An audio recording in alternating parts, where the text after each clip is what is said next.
So yeah, I'm gonna do the intro later. So we're just gonna jump into it. We have a Twitter question. We got a good amount this week. So thank you guys so much. We always appreciate it. Our loyal listeners. Not a familiar name, but Roscoe X Sweat asking the show, realistically, does Craig Kimbrel make the postseason roster?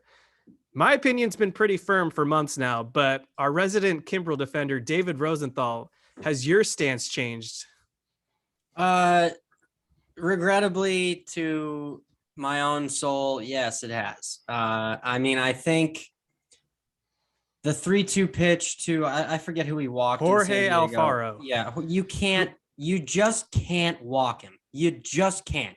Worst case scenario, you throw it right down the dick of the plate. If he hits it, he hits it. If not, you win. But you can't walk him there. You just can't. And you could see it when he released the ball. He really doesn't have a clue where it's going. There is little to no command.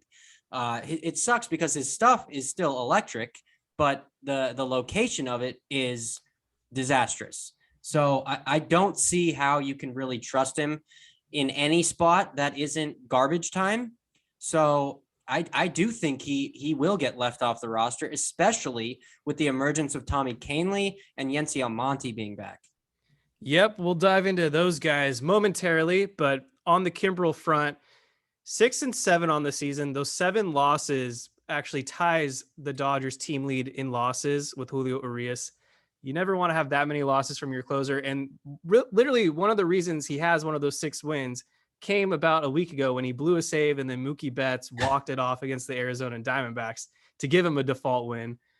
Yeah, so as David mentioned, he walked Jorge Alfaro, a guy who never walked. I think he hadn't drawn a walk in like 2 months, if I recall from the broadcast. He had like 5 all season. He's a backup catcher.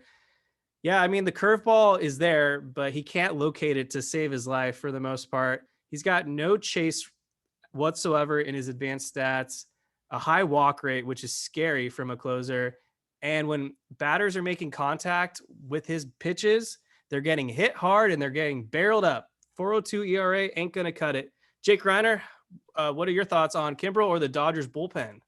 What we saw the other night just cannot happen in the postseason. And I don't even want a scenario in which that could potentially happen. If you know that there's a guy on your team that can do this, and he's had a large sample size to work with because they've given him every opportunity possible to solidify himself as the closer of this team. And it looked like for a couple of weeks there was a good 9 outing stretch where he didn't give up a run and he looked quite sharp. But everything outside of that one chunk of time has been disastrous. Yeah. So he's got to be left off this postseason roster. And I commend Dave Roberts for saying what he said before that moment in San Diego, which was that he basically removed Kimbrel as the closer of this team. And I think that the Dodgers have a lot of other options that can fill that role. And by going by committee, they open themselves up to the matchup game, which they love. And I don't think that this team is designed to have just one guy be the guy at the end, at the back end of the game, because for the longest time it was Kenley Jansen. And there was a lot of emotional connection to Kenley Jansen between Dave Roberts, Kenley, and also the team. And you kind of had to throw him out there, regardless of if he was good or not. And same thing with Kimbrel. He's got that legacy. Everyone likes to always talk about it. He's the active saves leader. If I hear that one more goddamn time, I swear to God, it is the most okay, great. What have you done for me lately? What have you done for us this season? And he just hasn't lived up to anything. And so to get that traditional closer out of the way, it's going to free up so much more for this team. And I'm glad you brought that up, because I've said that while I've defended him on this podcast for months now, is there is no emotional attachment to Craig Kimbrel. There isn't. And with Kenley Jansen, we saw it. It was painful for the Dodgers and Dave Roberts to even say anything. I don't even think he said anything like he said about Kimbrel when they eventually kind of steered away from him in 2020. But with Kimbrel, he's just a guy. It's his first year on the team. There's no emotional attachment. If you're not going to perform, you're not going to get put in that role. And that's what we finally saw. You know, it took till mid-September to see it. They let it happen for pretty much the entire season. Like you said, there was that one stretch where he did pitch really well. But it's important to note that there is no emotional attachment, which is why this was a smooth process. And credit to Craig Kimbrel for taking it on the chin. He goes out there tells reporters, I got to pitch better. I fucked up. Whatever it is, he's taking responsibility for his struggles, which frankly is something we did not see from Kenley Jansen for a large part of his struggles. Miguel, Dave, asking us who should close, and I think it's unanimous here. It'll be a bullpen by committee at the closer, and just in general, that Wednesday evening game where the Dodgers pulled away with that 1-0 victory through 10 innings, I might add 1-0. That's pretty big. It might be the best Dodgers bullpen we've ever seen. I mean, after Julio Urías completely shoved, went 6 shutout innings. We'll talk more about him in a second. We saw Evan Phillips come out of the pen. He's posting a 1.18 ERA over 61 innings this season. That's your highest of all high leverage guys right there. Yency Almonte back off the IL. I mean, he's rocking a 1.11 ERA this season. And then Alex Vesia, one of the most under the radar, best dominant lefties in the sport. He's 5-0 with a 1.29 ERA over his last 28 innings pitched with 45 strikeouts. And then Tommy Kahnle, thank goodness he was able to come off the IL and contribute. Opponents are hitting 0.74 against his changeup so far this season with a 39% whiff rate. And you can just see it with the eye test. That changeup is as disgusting as it might be in the sport. The at bat with Grisham was where you really saw how disgusting that changeup was, because it moved from one side of the plate to the other and then away from his bat. It was incredible. I don't know what Grisham was doing, trying to lay down a bunt there, but anyway, just the fact that Tommy Kahnle has, and you kind of pointed it out, Kev, I didn't want to steal your thunder, but you made a good point the other day where you said, it's kind of like he's the Knebel of this year, where Knebel came back off the IL and he looked really good. The Dodgers are using him, in high leverage, but also to open games. And he ended up pitching really well down the stretch. Kahnle has kind of had that. And that was, and I said it to you guys, that was a test for Tommy Kahnle to come in with a 1-run lead and the ghost runner, which, by the way, they're not going to be dealing with that in the playoffs, but still dealing with the ghost runner, not allowing that run to score, closing the game, shutting the door, no drama. That's what you want in any of your pitchers when they go out there in the 9th inning, is none of that drama. You knew with Kimbrel going out there, there's going to be traffic and you're going to have to sweat it out. And the rest of the bullpen, though, has not been that at all. It's been very workmanlike, especially Evan Phillips. He too, under the radar. Not a lot of people know him around the league, except if you're a Dodgers fan. And he has been unhittable this year, and it's been carried over from last year. And that was on a back-to-back last night from Tommy Kahnle as well. So that's another test that he passed. Yeah, and with Kahnle, clearly the Dodgers believed in this guy because they gave him a 2-year contract, completely eating the first year as he was rehabilitating from Tommy John surgery, probably going through the prior lab. And then he came back in early May. We only got a little glimpse of what Kahnle could provide. I know he had that one hiccup in Pittsburgh. He gave up the go-ahead home run, and then he got hurt, missed a number of months, but now he's back and he looks great. He's definitely a lock to make the postseason bullpen at this point. I don't think there's any dispute with, we already wrote off Kimbrel. Phil Bickford's on the IL. He's having shoulder issues. He's kind of been hit or miss all season too, giving up a ton of long balls. And then he didn't pitch in the game, but how about that just pickup of Chris Martin?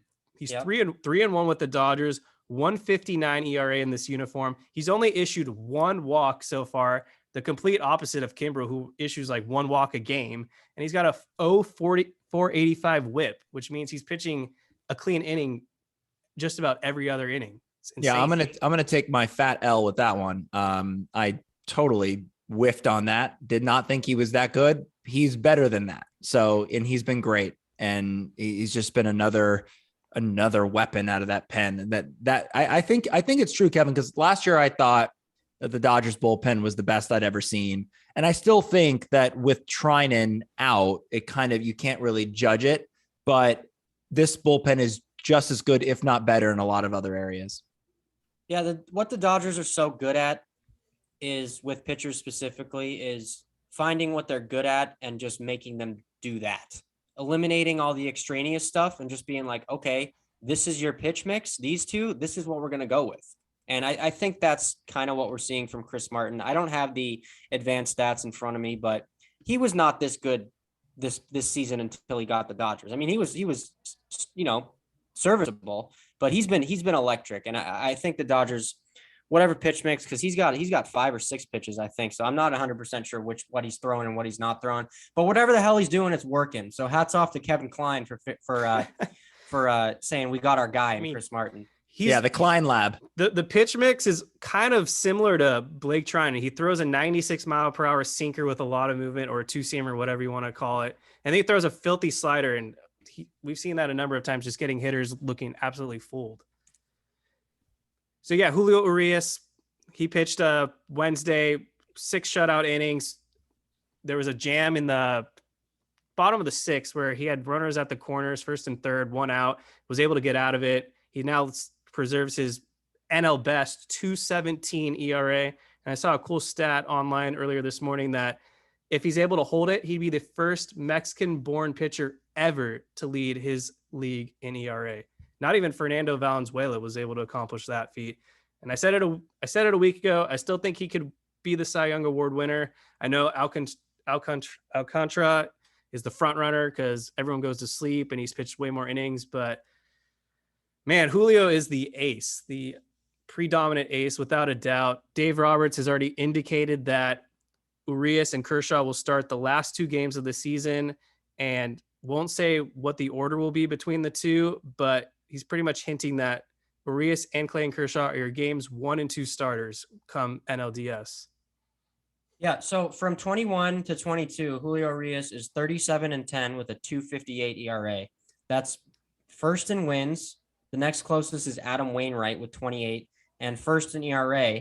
And the next closest is Sandy Alcantara, 2.74. So these last 2 years have been electric, and he has no accolades to show for it. No All-Star appearances, no Cy Youngs, nothing. So I'm hoping they reward him with a Cy Young this year. I still think it's going to be Alcantara just because of, whatever you want to call it. I mean, he's had a phenomenal year as well, but Julio Urías absolutely deserves it. Even if he doesn't get it, that's a Cy Young caliber season. It's amazing that he's not made an all-star team yet. And he's been the best pitcher on this team, on the Dodgers, on the team, on the best team in baseball. It's crazy. Yeah, absolutely. So the Dodgers offense has kind of been sleepy the first 2 games of the series. In game 1 against the Padres, they went 1 for 17 with runners in scoring position. They left 14 men on base. Justin Turner and Chris Taylor had a few errors in that game. The second game, they went 1 for 9 with runners in scoring position, and that only one came through because they had the ghost runner in the 10th inning, Freddie Freeman, able to drive home the go-ahead run, and that was the difference in that game. Joey Gallo really struggled against the Joe Musgrove start. 4 strikeouts. He left 8 Dodgers on base. Since coming over to the Dodgers, he actually has a higher K rate than when he did on the Yankees. Right now, he's basically striking out. Is that right? Yeah, he's striking out basically 50% of the time. Christ. It feels like it. I know. Well, obviously, because we're watching him every day, but all of the highlights we saw coming out of New York was just brutal. I didn't know it was worse in terms of the K rate here. Yeah, the K rate is worse. He's getting on base, slightly better batting average, but the strikeouts, and it's not even really him chasing. He's swinging at a lot of pitches that are in the middle of the zone. He's just completely off for some reason. I don't know what they're going to do with him other than he'll make the postseason roster as a reserve. So Miguel also asked, will Joey Gallo be a Dodger next year? Probably not. If I was to guess right now, I think he's just a rental. Yeah, I would say that too. I don't see him coming back, but I would say to the point about the offense, it's hard to tell. It's hard to judge the offense over these last couple of games because there's nothing to play for. Whereas with Joey Gallo, he is fighting for playing time and no guarantee that he's going to make the roster or the postseason roster, which, we can kind of assume that he probably will. But again, it's like, that's not guaranteed for him. So I would say that you can judge those guys, the guys that are kind of on the fringe trying to make that postseason roster. But in terms of the overall offense, the main guys, I don't know if I can really judge them based on this. It is a little concerning because we know what happened last year with the offense, just absolutely disappeared. But if you remember in the early part of the season when they kind of weren't getting it together, they were kind of not necessarily slumping, but they hadn't clicked on all cylinders yet. And there was that series in Cincinnati and they had like a team meeting or something. And then after that team meeting, they freaking turned it on and just boat raced everybody. And I think that that's encouraging to me only because I know that when push comes to shove, when this team needs to perform, they can. And so that's why I'm not that worried about the kind of slide that we've seen offensively. I agree. I think I would really like to see them kind of turn it up in this Colorado series to end the season. I think it does take a little bit of, the purpose out of it once you clinch the division, the 1 seed, home field advantage. So yeah, I think, it's fair to take the foot off the pedal for a little bit, but I think they do need to really get back into that competitive mode for this Colorado series. And that includes, starting these guys pretty much every day also. Yeah, because you think about it, once the season ends, they've got a 5-day break or something like that until the division series. If you be Frank is asking the listeners, he's the listener. He's asking us, who is starting game 3 of the NLDS? And to piggyback off that, to Roscoe 94, how would you feel about the Dodgers potentially lining up 3 straight left-handed starters? Should they mix it up by throwing a right-hander in there? And then he came on the show recently, Steve M, Dodge 16_12. Why all the hate for Tyler Anderson coming from Dodger fans? So I don't know about I saw that question, but I guess I'm unaware. I didn't know there was hate out there for him. Is there? I have not really seen any either this late into the game, maybe like months ago when it was me, but not now. Yeah. Months ago when it was me. I think the second question answered the first question. It's going to be Tyler Anderson if they're going to go with Kershaw game 2. And if not, they'll go with Tyler Anderson game 2 and Kershaw game 3. But no, it's not a concern for me that they're going to throw 3 straight lefties, which they for sure are going to do. You throw your best arms out there. And, Tony Gonsolin was one of your best arms in the first half. And, we haven't seen him in months or a month and a half, whatever it's been. And he's not going to be built up fully. Maybe you can get 4 innings out of him in game 4 and kind of, figure out the pieces the rest of the game with this bullpen, which you can do. But you need to throw your best 3 starters in the first 3 games. And that's what they're going to do. And they happen to be all left-handed right now. I agree. Yeah, I would say that regardless of the opponent, I would go with Anderson in game 3. But I got to think that whoever the opponent is that the Dodgers are going to face, they'll adjust accordingly. And also it does depend on how good Tony Gonsolin is feeling. How good does he look because he's supposed to come back and pitch like 3 to 4 innings soon. So Monday. I think, on Monday. So I think it depends on what he looks like, because you may want to disrupt the lefty so that the other team doesn't get, comfortable with setting their lineup the way that they want every single game. But again, even if you do start with 3 lefties in a row, which I agree with you, David, I think that that's what they'll do. The Dodgers have such a great bullpen. They can mix and match the rest of the game if that starter were to get into trouble, or just if, the starter goes 6 innings and you're done. And so then you can make it much more difficult on that lineup in the later part of the game. Yeah, there's something I'll get back on that in a second. But you mentioned Tony Gonsolin. He did make his OKC rehab appearance through 2 clean innings, no trouble whatsoever. and they're pretty optimistic that they're going to be able to build him up for 4 innings come NLDS. I never wrote this guy off. I fully did believe he was going to come back. I am fully confident he's going to be very effective. It's definitely rolling the dice after not seeing a guy for 6 weeks or whatever, and he hasn't really been stretched out. But the name of the game is just getting 27 outs. And if Tony Gonsolin is your essentially extended opener in round 1 and he gets you 9, 12 outs, we already talked about the bullpen. I feel very good about them locking down the door and getting those other 15. And with Dustin May now going on the IL, some question marks if he will even make the first round in general. I think since he's playing catch and starting to throw again, I think he will have some type of bullpen role. And I've always been kind of adamant that that's what his purpose was going to be to begin with, just because he's been kind of inconsistent and been battling injuries, not only coming back from the Tommy John surgery, but after his 3rd or 4th start, he had a sore arm, so they had to push him back, and now the lingering back issue.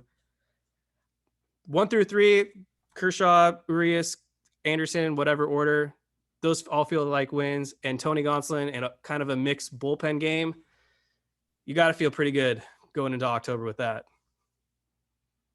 Yeah, I mean, hopefully we don't even see game 4. I mean, those three first starters have been so good recently that you may not even need a game 4. If the offense shows up, you may not even have this dilemma or this discussion that needs to even be had. So if it's basically, for me, I know what we're going to get from these starters. Barring a collapse, you're going to get 6 innings, 2 to 3 runs max from Urías. Same thing with Tyler Anderson, and Kershaw, if he's healthy, could be on the same level. So it's going to come down to the offense, in my opinion. I think the pitching is the pitching. It's been the most consistent thing, frankly, for the last 2 years. And the offense is going to carry this team to a championship or an early exit. And to that point, I feel like over the last several seasons, it's sort of been like the offense kind of sleepwalks through the first 5-6 innings and then all of a sudden turns it on in the 7th or the 8th. I would like to see sort of a flip of the script. The offense, I would like to see come out there, establish themselves, get some runs on the board early, and just dominate how they've dominated every single team this season, except for the Pirates, which is weird. But yeah. My point is that I would like to see the offense take control, because as you were just saying, David, I have absolutely no reservations about the pitching. I think that I have as much trust in the pitching as any other season, especially the bullpen. And I don't think you're going to have to worry about that. The one thing that can slow this team down, as you already said it, which is this offense. And this is the best offense I've ever seen assembled on a Dodgers team. So that's what I'd be looking from them from the get-go. Can they get runs on the board early? I think 5 is the magic number. I think if the Dodgers offense can score 5 runs a game, you're going to get a win in pretty much every game you play. This pitching staff and this bullpen, they don't really give up more than 5 runs in a game. Like, frankly, in a long time, I can't even remember, how often that happens, but it seems like they're giving up 1, 2, 3, maybe 4 a game. So if they can get 5 runs on the board in these playoff games, they're going to win the World Series. So I think Brusdar Graterol might be the first Dodgers opener this season, which is kind of wild given how many they used a year ago. That was terrorism last year. But I kind of think this is forecasting for something that we might potentially see in the postseason. And Andrew Heaney coming out of the pen, second inning bulk guy, we'll get into that later. But I think this is more of a test of Brusdar Graterol. Is he comfortable starting the first inning, getting the 3 outs, getting no damage? Because we saw it last season against the Giants. Dave Roberts was not afraid to change it up and start Corey Knebel as openers, because it wasn't Julio Urías who started that game 5. It was Corey Knebel. And so I think if the Dodgers get matched up against the Braves in the NLDS, and maybe it's a Tyler Anderson start, we know that the Braves are pretty right-handed heavy. Maybe they're going to actually open the game up with a Graterol or someone else, let's say, because Acuna, Riley, if you can analytics say you don't want your lefty facing a right-hander 3 times, well, maybe they're going to go with an opener. It's definitely possible. I think this is more of a game 4 type experiment. but I could definitely see it happening. I mean, like you said, you don't want your guys getting all these looks against these power right-handed hitters if you're left-handed, which we just stated. Dodgers have 3 left-handed starters going to go games 1, 2, and 3. I don't think they're going to do it for Urías and Kershaw. I still don't think they're going to do it for Anderson, but I think this is a real litmus test for Gratterall and Heaney to see how they perform in this situation, to see if this is a viable option to go with in game 4. Because like we said last episode, I think Heaney has 7 or 8 relief appearances in his career. So it is a change, but like, Kevin just said, this is avoiding Manny Machado the first inning. So you only have to face him once or twice for your whole outing. So I like what they're doing. All right.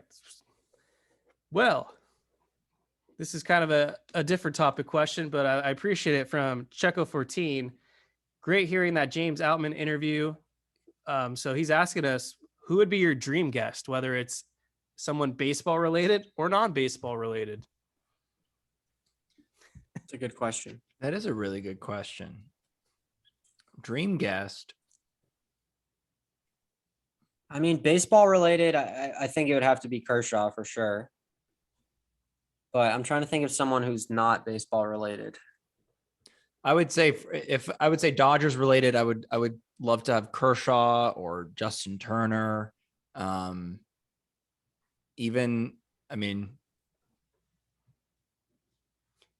Freddie Freeman would be great. Trey Turner, Kershaw would be a lot of Betts. pressure. I mean, any of the stars would be awesome. Having Kershaw would be a lot of pressure. I mean, I was just on the field for batting practice like 2 weeks ago. I was standing 5 feet away from him, and I couldn't even say anything.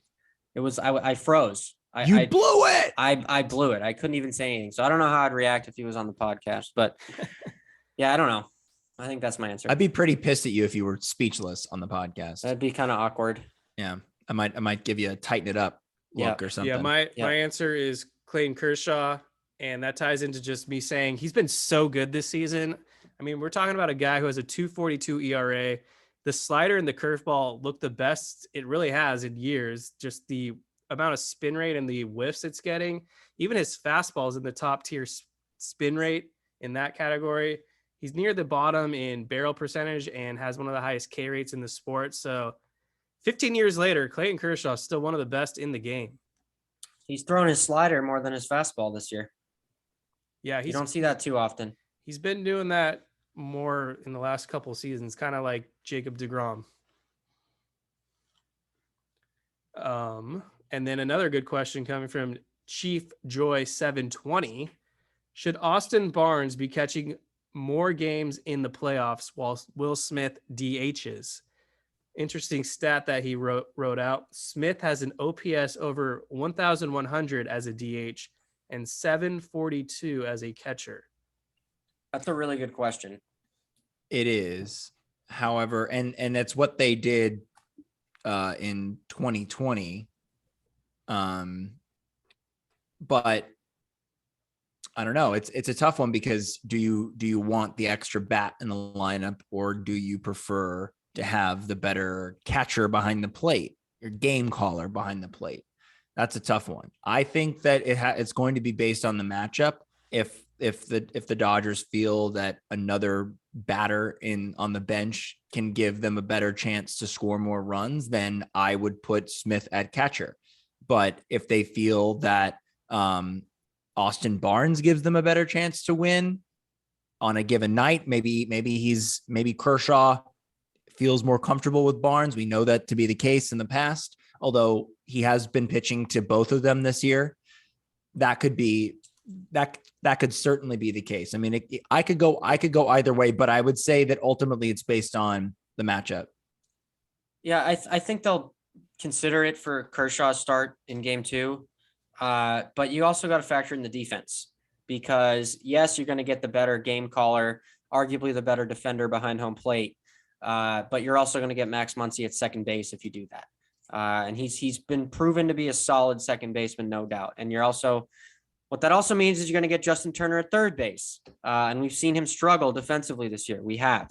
So factoring in that factor as well, I don't think you're going to see it too often. I really don't. Barnes has proven himself capable at the plate. It's not about really Austin Barnes' offensive ability.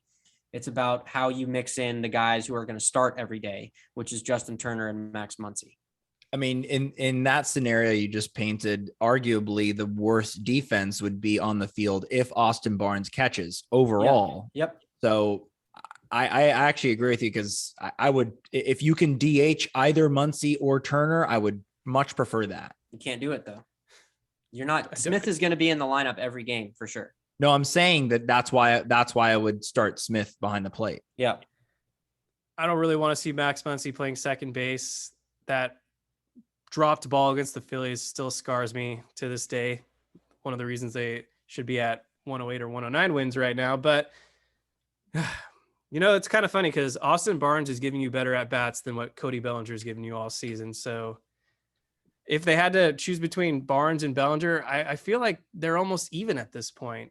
But on the Smith front, he's really kind of broken out as a great play caller himself and pretty good defensively. And for sure he has a cannon. It's really tough for runners to score on him this season or to steal on him this season. Yeah, he does have the better arm for sure. Yeah, so the arm strength is there. The pop up, that's kind of a newer advanced stat. He's one of the best popping up. And yeah, obviously if he's crushing it as DH, you can't really argue with that number of 1,100, but I don't know. I think he's earned the right to be pretty much the everyday catcher with maybe the exception of Kershaw, but I think you're not losing much of an edge at this point, starting Smith over Barnes as your catcher. And what was I going to say? No, I guess that's it. I guess Will Smith's earned my trust. He can be the everyday catcher. Yeah. All right. Is there anything else you guys want to do your out of left field? Or I know, David, you had something you were eager to rant about.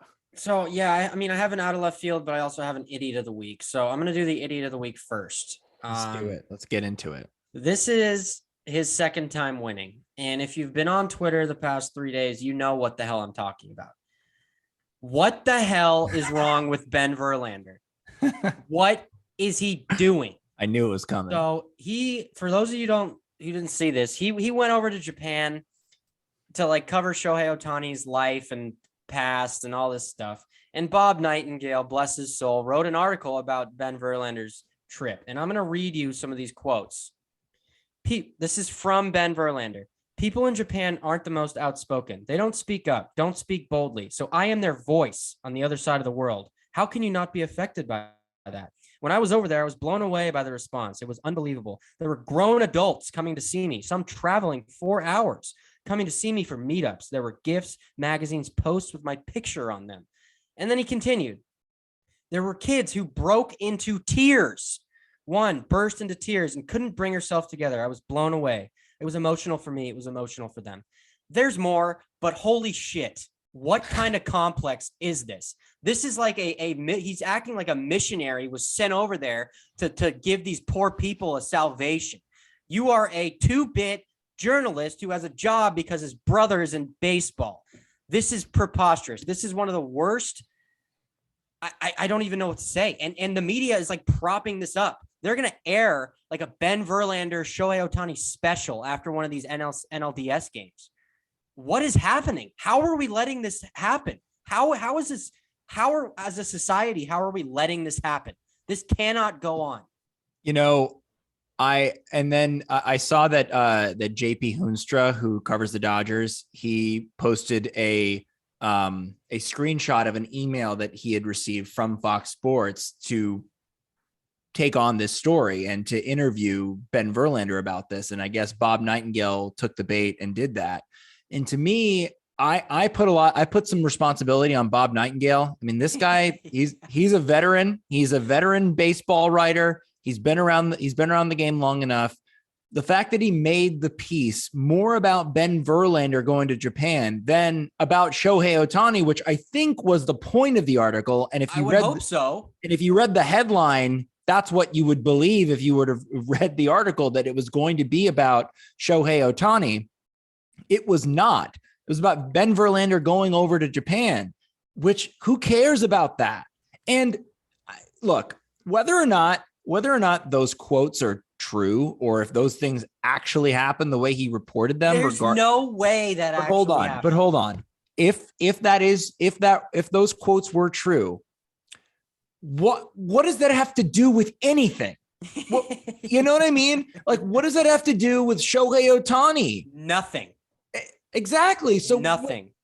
So that's why I put some responsibility on Bob Nightingale, because he should know better. He should be better. We know what Ben Verlander is. We know what he's trying to do. We know what the machine at Fox Sports is trying to do. We know he's got good representation, and he's got a really good agent who's pushing his stuff out there. So we get all of that. But like you're saying, why are we letting this happen? We need to be better. Bob Nightingale needs to be better. I mean, I don't need to be better. I am not responsible for this. No, whatsoever. I'm saying the people that, like Bob Nightingale that I are know. I just want to together. make it clear that I am fighting the good fight on this front. I am a soldier on this crusade to stop Ben Verlander's tyranny. I mean, this has gone on long enough. I mean, I could not believe those quotes were real. I was floored when you sent that to me. You sent it in the group chat. I had to read it twice. I was like, there's no way he said this, and there's no way this happened. And honestly, if you read the article, it's even worse than that. I would not dignify that with a click. I'm sorry. Well, I did for part all three of the problem. But holy shit, like, this needs to stop. I'm here so I don't get fined. That's my 2 cents. All right. Well, Remember when he slid in my DMs Marshawn. too? What? That was super weird when he slid in my DMs. Also, when the three of us actually went to that game and we saw him, and I tweeted something like, "Well, I just saw Ben Verlander, so the game can only get better." And then the next day he slid in my DMs, was like, "Hey, why didn't you say hi? I thought I saw you." I'm like, "What?" So he's a name searcher too. Yeah, seriously, just stop. Everything. And then he also threw out the first pitch at the Angels game. Oh yeah, what is happening? What is happening? I don't understand it. I don't get it either. And it pisses me off too, because, there are a lot of people that work really freaking hard to get to where they are. And, he just doesn't, that's just not him. And that's what's really frustrating about it. And he's kind of catapulted himself to become this celebrity, and then apparently some God Jesus-like figure in overseas. I don't get it, bro. He's the Messiah, traveling across foreign lands to see me, and they cried as they burst into tears once they made eye contact with my face. God, they fucking didn't. There's no way. I'm sorry. There's no way. They didn't do that. No way. I refuse to believe that. Happened. I refuse to live in a world where that actually happened. All right.